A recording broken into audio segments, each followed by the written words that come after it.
नमस्कार दोस्तों, स्वागत है आपका हमारे यूट्यूब चैनल लक्ष्य विजय में। जैसा कि सीटेट का पेपर जल्द ही होने वाला है, तो इसके लिए जो बच्चे पहली बार सीटेट का पेपर देने जा रहे हैं, उनके लिए हमारा ये वीडियो बहुत ही महत्वपूर्ण है। इसको पूरा वीडियो देखें और उनसे जो गलतियाँ हो सकती हैं या होने वाली हैं, या जो पहले पेपर दे चुके हैं उनसे क्या गलतियाँ हैं, क्यों नहीं उनका सीटेट निकल पाता है, क्या-क्या वो गलतियाँ करते हैं, आज उसी पे हम चर्चा करेंगे। तो सबसे पहले देखते हैं कि सीटेट का पेपर देते समय उनसे कौन कौन सी गलतियां होती हैं। पहला देखते हैं व्याकरण को रटना। कुछ बच्चे क्या करते हैं, सीटेट की तैयारी करते हैं और व्याकरण जो हिंदी में आती है वो व्याकरण की किताब पूरी रट डालते हैं। तो आपको बताते हैं कि सीटेट में व्याकरण ही बहुत कम पूछा जाता है, तो ज़्यादा इस पर ध्यान न दें। ज़्यादा व्याकरण आपको रटने की ज़रूरत नहीं है। कुछ नॉर्मल व्याकरण आती है जो कि आपको पहले से ही पता है, क्योंकि आप सीटेट का पेपर देने जा रहे हैं, बीएड बीटीसी करके ही आए हैं, तो इतनी तो आपको पता होगा। हल्की फुल्की जो है व्याकरण आपको पता है, तो ज़्यादा इस पर विशेष ध्यान न दें। भाषा ज़्यादा से ज़्यादा पढ़ के जाइए। दूसरी गलती क्या करते हैं देखते हैं। दूसरी गलती जो बच्चे करते हैं वो क्या करते हैं, पूरा ही मनोविज्ञान को पढ़ते हैं। शुरुआत से किताब उठा ली, पूरा मनोविज्ञान पढ़ते रहते हैं। और आप क्या करिए, पूरा मनोविज्ञान मत पढ़िए। करना क्या है आपको, आपको जो है केवल बाल विकास पढ़ना है। बाल विकास से संबंधित जो आपके पास शैशवावस्था है, किशोरावस्था है और बाल्यावस्था है, इन्हीं को आपको पढ़ना है, बाल विकास पढ़ना है। और उसके बाद जो शिक्षा मनोविज्ञान से पढ़ना है। बस ये टॉपिक आपको ज़्यादा से ज़्यादा पढ़ के जाना है, पूरा मनोविज्ञान आपको नहीं पढ़ना, इस पर टाइम वेस्ट मत कीजिए। फिर देखते हैं आगे क्या करना है आपको।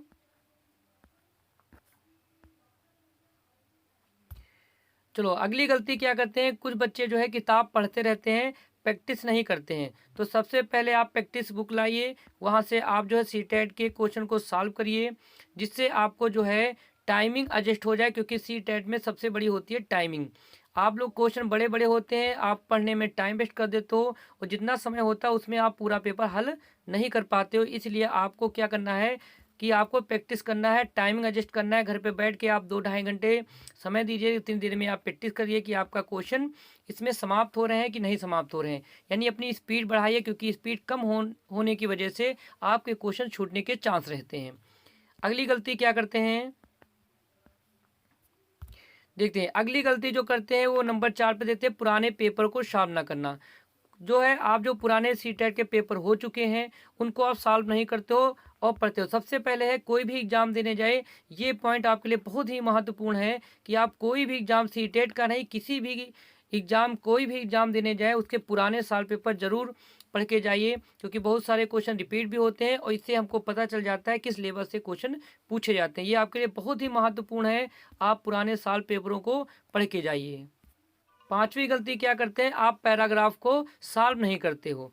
आप पैराग्राफ को कभी भी सॉल्व नहीं करते हो, आपको लगता है जब एग्जाम हॉल में जाएंगे तो वहीं पे पैराग्राफ को पढ़ के सॉल्व कर लेंगे। और आपको बताते हैं कि हिंदी में 2 पैराग्राफ आते हैं, आपके संस्कृत में भी पैराग्राफ आते हैं।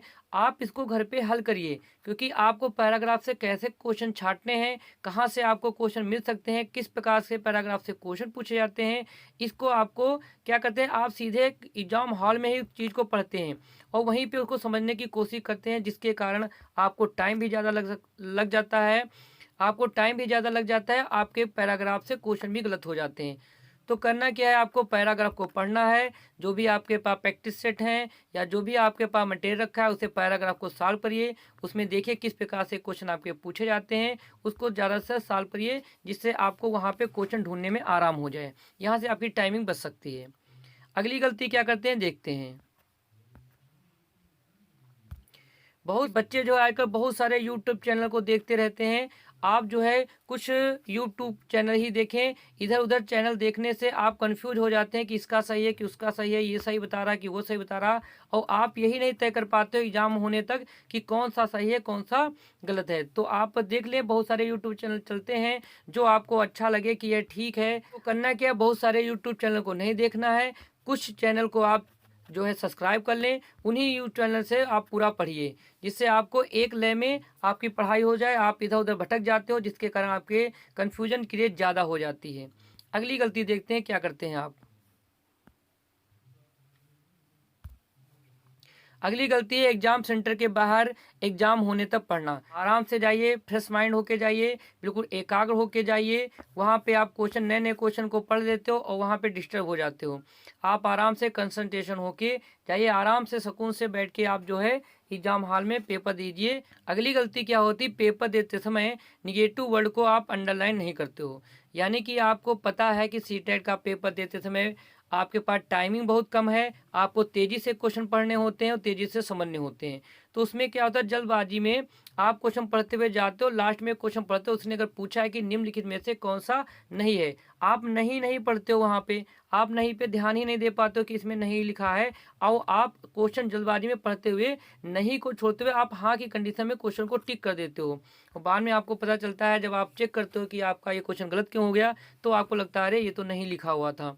तो सबसे पहले है कि आप अगर पेपर पढ़ रहे हो, घर पे पढ़ रहे हो, प्रैक्टिस कर रहे हो, तो सबसे पहले आपको करना है कि क्वेश्चन को पढ़ते समय जहाँ कहीं भी नहीं की कंडीशन हो जाए या जो भी निगेटिव पॉइंट्स आपको लगते हैं उनको तुरंत अंडरलाइन करिए। जैसे आपकी हैबिट पड़ जाए तो ऐसे गोला बना करके आप उसको अंडरलाइन कर सकते हो। तो ये हैबिट अगर आपकी घर पे पड़ जाएगी तो पेपर देते समय आपका क्वेश्चन पढ़ते समय जब जाओगे तो ये हैबिट पड़ेगी कि आपका ये नहीं की कंडीशन में पूछा है तो आप नहीं की कंडीशन में क्वेश्चन ढूंढोगे। तो आप अंडरलाइन करना ना भूलें। जो भी नहीं की कंडीशन है आप तुरंत अंडरलाइन करिए और ये प्रैक्टिस घर पे करिए, जिससे आपकी हैबिट पड़ जाओ। पेपर देते समय आप तुरंत उसको अंडरलाइन करिए और उस चीज़ को आप पॉइंट। तो ये सबसे बड़ी गलतियां होती हैं, तो आपको ऐसी गलतियों से बचना चाहिए। और जितने भी हमने बताया है कि आप ऐसी गलती करते हो इनको सुधारें। और सबसे बढ़िया है कि आप इधर उधर की ज़्यादा किताबें ना पढ़ें। आप जो है ज़्यादातर अगर सीटेट की तैयारी कर रहे हो या यूपी टेट की तैयारी कर रहे हो तो आप एनसीईआरटी की ही किताब पढ़ें। आपके पास नहीं है तो मार्केट में मिलती है, एनसीईआरटी की आप किताब लाइए, उससे ही आपका सीटेट उसी से पूछा जाता है। तो आई होप आपको हमारी ये सारी बातें अच्छी लगी हों। अगर हमारी ये सारी बातें अच्छी लगी हों, आपके हितकर हों, तो हमारे इस चैनल को लाइक करें, सब्सक्राइब करें, अपने दोस्तों को ज़्यादा से ज़्यादा शेयर करें। हम आशा करते हैं कि आप इस वीडियो को ज़्यादा से ज़्यादा शेयर करेंगे। धन्यवाद।